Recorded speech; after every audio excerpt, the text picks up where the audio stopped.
Welcome back to even more interpretations of Deinonychus. Now, in the previous video, I had a pretty full list, all things considered, but there were a few things that I had left out, two of which were just because I completely forgot to include them in the video. Like, I had their segments recorded, but I don't know what happened. I don't know what happened. I don't know. But there were also some that you guys pointed out that I didn't include in the previous video that would have been cool to include. So I figured that we could include those on this video and just kind of like make a whole kind of like short video out of them, because there are some cool ones here that I would absolutely love to take a look at. So I do apologize for that in the previous video, but anyway, let's just get right into this and take a look at these guys. So we'll start off with Carnosaur. Carnosaur is a movie slash books or book. I can't remember. I think it's multiple books.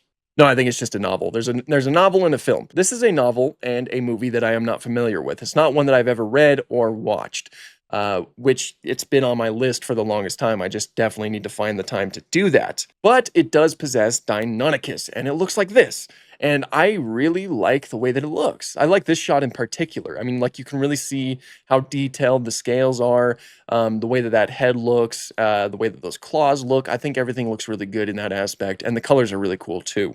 I mean, they're kind of muted, but you have some what looks like hints of blue in there, which I think looks awesome. Now, it does seem like it's a little bit more representative of older reconstructions of Deinonychus, which is probably representative for the time in which it was released. 1993, I mean, yes. I mean, okay, that was before we really started to widely accept feathers. Like, they were starting to sprinkle in every once in a while in some reconstructions, but for the most part, we were mostly on the scaly dromaeosaurs. So this is pretty much representative for its time. It looks pretty decent as a Deinonychus for that time, but the incredible detail in it just looks fantastic, and now I want to watch the movie even more and read the book even more because of things like that. What I really like about it is the way that this mouth looks.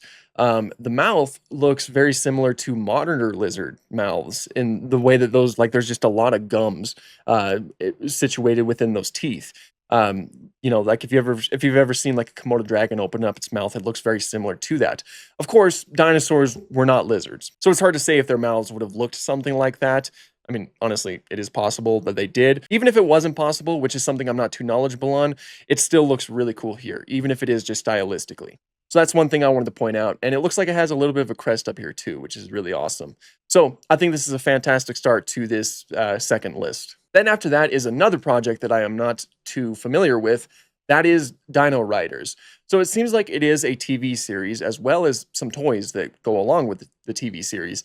And once again, the Deinonychus is the older reconstructions, the completely featherless, looking a little bit more like Jurassic Park. I mean, I don't know if this came out before or after Jurassic Park, but for the most part, these guys looked pretty similar everywhere. So yeah, their heads had that standard shape, just a little bit stylized for an animated format, and they're also massive, seemingly more so closer in size to Utah Raptor, but that makes sense for the show because it looks like they're able to, you know, mount them into battle, which is very, very cool, of course. Also, they have like some attachments and things like that that just make them even more of a force to be reckoned with, something that extends to the toy line, seemingly. So I think that they look fantastic as stylized raptors. You know, it's always cool to see animated versions of these animals. I know that's something I've said quite a bit, but it's just true. It's something I like. And from the images I see, I really like these, especially with the toys that give them more of like a full body shot. You have like the deadly toe claw, and yeah, no, I like them. I like them. You know, they're pretty good. Now, Primeval. So I didn't include this guy in the last video because I really wasn't too sure what we can call it. I think it's simply just called a raptor in the Primeval lore or universe, rather. They just call it a raptor, essentially. So I didn't know specifically what type of dromaeosaur I can classify it as, so I just kind of like left it out of the last video, just out of pure fear for what everybody would do to me if I got it wrong.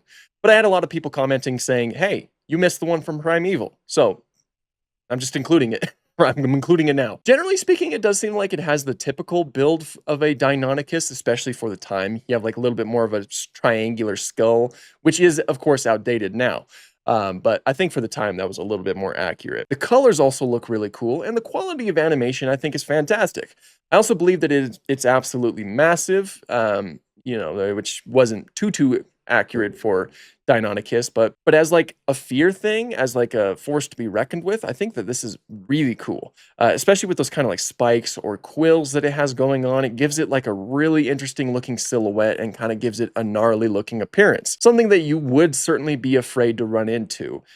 So I think that it does achieve its goal quite well in all of those different aspects. And yeah, no, I like it. It's one of the most iconic ones that we have on this list. I also really like the blue. I like the blue around the eye. And just the mixture of like the blending of the different colors, I think looks really, really cool. So yeah, no, I like it. I really like it. I do really like a lot of stylized versions of these animals. And then we move on to Monsters Resurrected.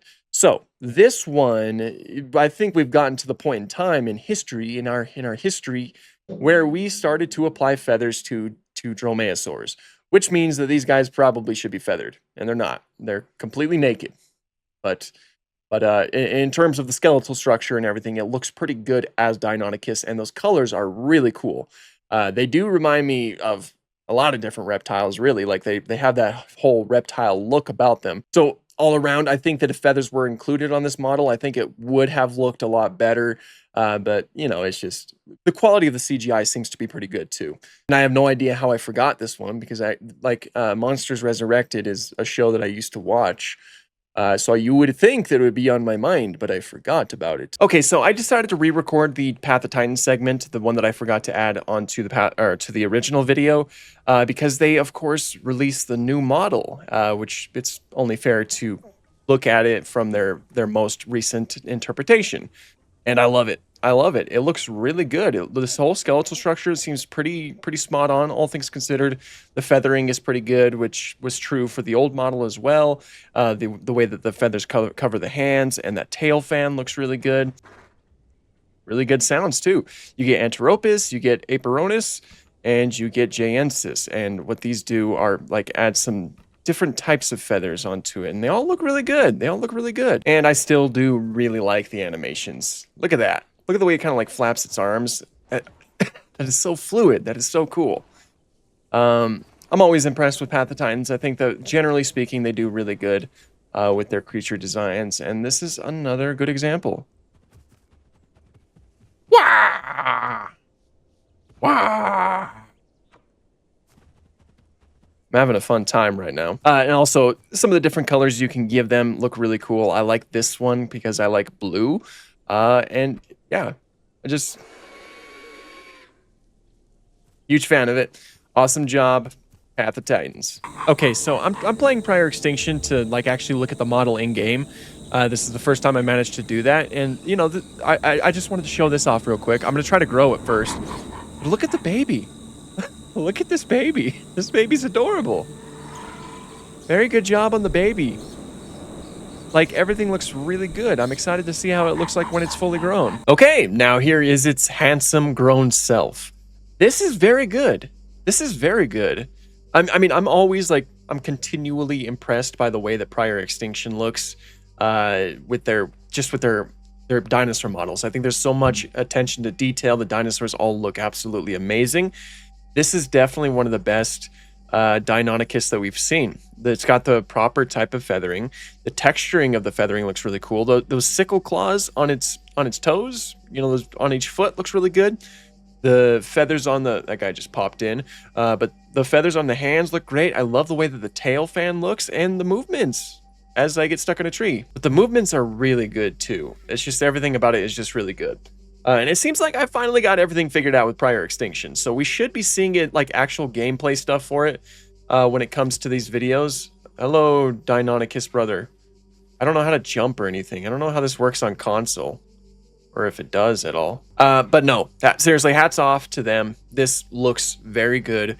Like the snout looks great. I also like how it kind of has like extra feathers on its head right there. Kind of like looks like a nice little display thing. And a little detail here.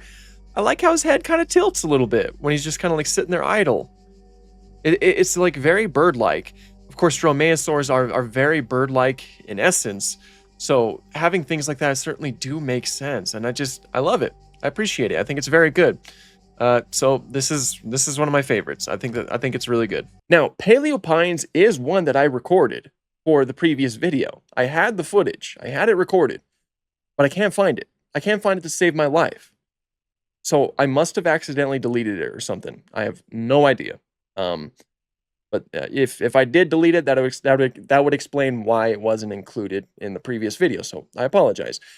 Basically, I love it. I think it looks fantastic. One of the things that I really like about Paleopines is that they keep accuracy in mind while having it stylized in this type of like cute little art style that it has going on.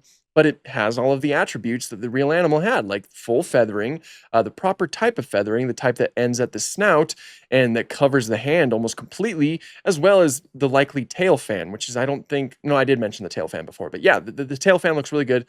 It's got the deadly claw on each foot. Everything looks really good. Everything does scream Deinonychus, including the whole skeletal structure that it has too. And the size seems to be pretty accurate as well. And they come in all kinds of different colors that just look just really cool. They look really cool.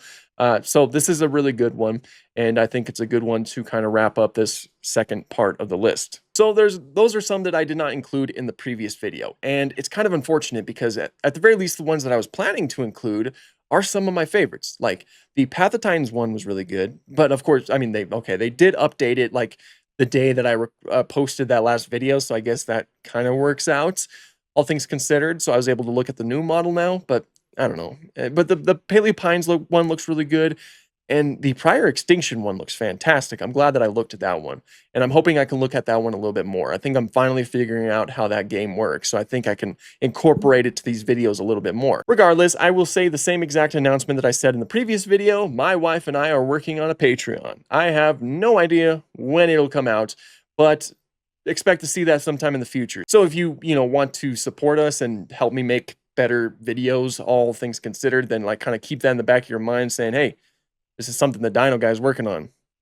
If that's your cup of tea, essentially. So I have no idea when it'll happen, but we are working on the different tiers and things like that. And I hope it can be a really good and kind of like professional level thing that we can release. Regardless, I have a lot more videos to work on. So I'm going to end this one here. Thank you guys so much for watching and have an awesome day.